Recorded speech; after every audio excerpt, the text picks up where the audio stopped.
بسم الله الرحمن الرحيم الحمد لله رب العالمين والصلاة والسلام على أشرف الأنبياء والمرسلين نبينا محمد صلى الله تعالى عليه وعلى آله وصحبه وسلم تسليما كثيرا أما بعد. Mes chers frères et sœurs, salam alaikum wa rahmatullahi wa barakatuhu. Toujours un plaisir de vous retrouver à travers le lien de la mosquée de Bonneuil, dans la continuité de ce qu'on a commencé sur le problème qui concerne la famille musulmane. La semaine dernière, dans la vidéo précédente, on a plus ou moins expliqué comment il était l'état de la génération qui a précédé cette génération dans la patience, comment les gens étaient patients. Ou certainement, je vois aujourd'hui les questions, pourquoi il y a autant de divorces. C'est très grave, c'est très grave. C'est très grave, mes chers frères et sœurs, quand vous voyez le nombre de divorces, surtout chez les jeunes. Et des fois, le couple, il se précipite, 4 enfants, 3 enfants, 2 enfants. C'est très grave. C'est très grave, que ce soit auprès d'Allah Azza wa Jal, que ce soit au niveau de la stabilité pour la personne. Et si vous vous demandez la raison pour laquelle les gens ils divorcent, et on voit tout ce nombre de divorces, c'est grave. Si vous vous posez la question, c'est que c'est grave. Non, mais c'est grave auprès d'Allah Azza wa Jal.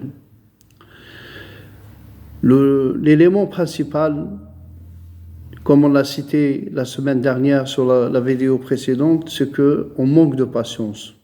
On manque de patience. Et quand je parle en général comme pour l'homme, comme pour la femme. On n'est pas là pour faire l'avocat des femmes ou là des hommes. Là, nous, on essaye par la grâce d'Allah Azza wa Jal de trouver une solution, d'orienter nos frères et nos sœurs vers une solution très correcte, pour qu'ils puissent, les jeunes aujourd'hui, vivre dans une convivialité, dans un apaisement, dans une tranquillité, vivre leur vie. Je ne vois pas quel est l'intérêt de se marier, quelque temps après se divorcer. Ce n'est pas, comme il a été dit, un des très grands personnalités qui s'appelait Youssouf ibn Tashafin, celui qui était en Espagne et qui était au Maroc. C'était une personnalité très sage.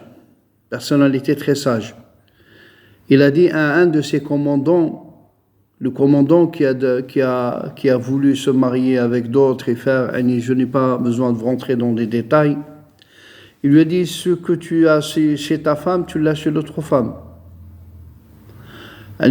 Certainement, des fois, on tombe sur une personne où Allah Azza wa Jal, Allah Azza wa Jal, il nous met à l'épreuve avec une personnalité, d'une mentalité ou d'un comportement très dérangeant. On met en valeur la vertu de la patience. C'est la vertu de la patience. On n'arrive plus à patienter. À ce moment-là, Allah Azza wa Jal, il nous a autorisé à divorcer à l'amiable. Mais vu la portion que ça prend aujourd'hui, le nombre de divorces, les jeunes qui divorcent, qu'Allah nous en préserve et qu'Allah les préserve, c'est une preuve, ça prouve que la patience, elle n'est plus là. Il n'y a plus de patience. Et en plus, on voit la faiblesse de la foi. On voit nettement la faiblesse de la foi. La personne, l'homme comme la femme, cherche le confort le plus total dans ce bas monde. Le moindre confort qui manque, ça part dans une situation de gêne, de dérangement, même on arrive au divorce. C'est quoi? C'est le manque de la patience. C'est le manque de la patience, mes chers frères et sœurs. Et c'est le manque. Nous, on est dans un monde ou dans une vie de passage. de passage. Il manque de confort, certainement Allah Azza wa Jal, il nous comblera le maximum de confort dans l'akhirah. Le maximum. Et c'est ça la différence entre nous et les générations qui sont passées avant nous.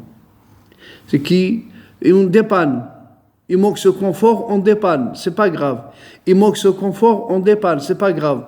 Certaines femmes où l'homme il était vraiment désagréable, il était vraiment un comportement très médiocre. Voilà qu'il malgré ça, elle patiente. Ce sont des journées, ils vont passer, il faut dépanner. C'est pas grave. Et aujourd'hui, la moindre chose, ça peut créer un étincelle, ça peut créer jusqu'à ce qu'on arrive au divorce, jusqu'à ce que, et certains mettent en valeur trop leur personnalité. Ah, tu sais, moi j'ai une personnalité, il ne faut pas jouer avec moi, il ne faut pas. Non, ce n'est pas dans l'engagement de la famille, dans l'engagement du mariage, ce n'est pas des propos à tenir, ce n'est pas des choses à dire, Je vis, vous imaginez une femme qui vous a accordé son tout, elle vous a tout donné. Si vous retrouvez ce confort chez votre femme, elle vous a tout donné. Ce n'est pas la peine de dire des choses ou d'utiliser des termes qui ne sont pas à leur place.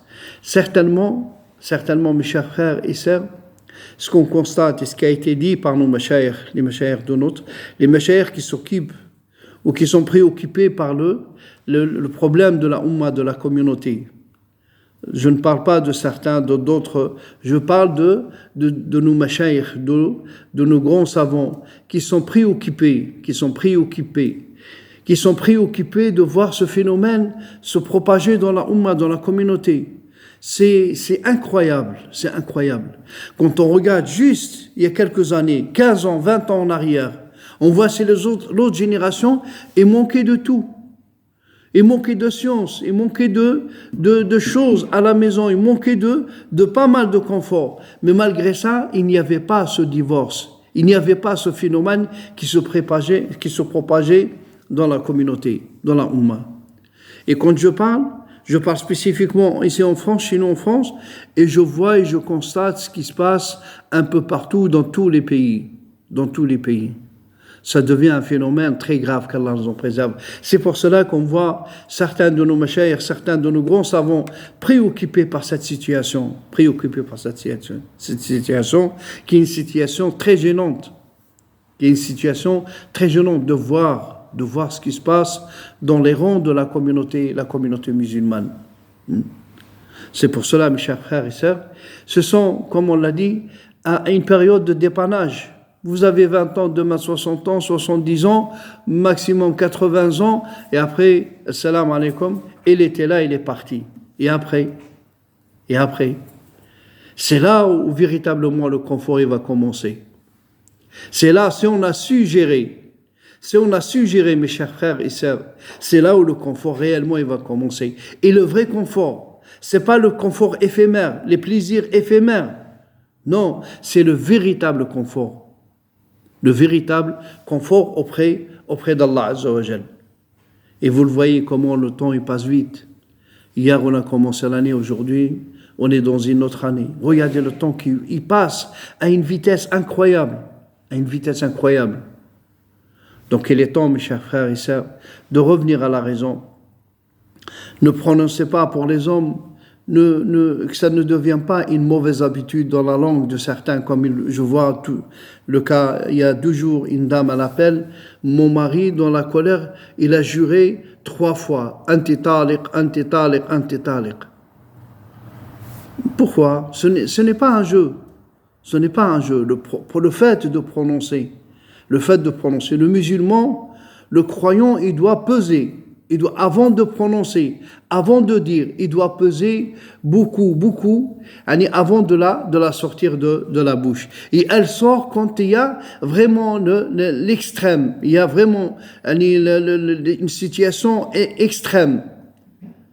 À ce moment-là, il est autorisé à prononcer. Sinon, si vous savez, mes chers frères, Et si on sait la lourdeur, comment c'est lourd auprès d'Allah Azza wa Jal, comment c'est lourd le fait de prononcer cette chose, cette parole, le divorce, qu'Allah nous en préserve, qu'Allah nous en préserve. Après, ils vont devenir quoi ces petits? Ils vont devenir quoi ces jeunes? Ces enfants que Shaitan et ses alliés vont utiliser pour mettre le mal sur la terre, qu'Allah nous en préserve, qu'Allah nous en préserve. Et les comptes à rendre auprès d'Allah. Et le compte à rendre auprès d'Allah. Si le divorce, il n'était pas justifié. Si le divorce, il n'était pas justifié. Et la situation, elle peut amener les enfants à des choses graves. Nous sommes tenus responsables auprès d'Allah Azza wa Jal. C'est pour cela qu'il faut réfléchir. Il faut réfléchir. Ce qu'on trouve chez cette femme, on le trouve chez l'autre femme. Ce qu'on trouve chez cet homme, il n'y a aucun de parfait. Aucun de parfait. La perfection, elle appartient à Allah Jalla fi'ula. La perfection. Et Allah Azza wa Jal, il a épargné les prophètes, alayhim salatu wassalam. Mais sinon, ce que trouver, c'est que, comme Allah il a mentionné dans le Coran, peut-être tu détesteras des choses chez elle et tu retrouveras des choses bien chez elle. Peut-être que tu détesteras des choses chez ton mari, tu trouveras des choses bien. Et l'être humain, il est le même. Il est le même. On demande à Allah Azza wa Jal qu'il nous épargne. Et on demande à Allah Azza wa Jal par sa grâce et sa clémence que la Ummah retrouve cette sérénité. Et le fait de penser à l'akhira, penser à l'au-delà, penser certainement, Allah il nous a fait vivre dans ce monde pour retrouver un minimum de confort. Voilà qu'il s'il y a des conforts qui manquent, et il sera complété, Inch'Allah, dans l'akhira. N'ayez aucune crainte auprès d'Allah Azza wa Jal. Allah yawfiqna wa iyyakum. Assalamu alaikum wa rahmatullahi wa barakatuh.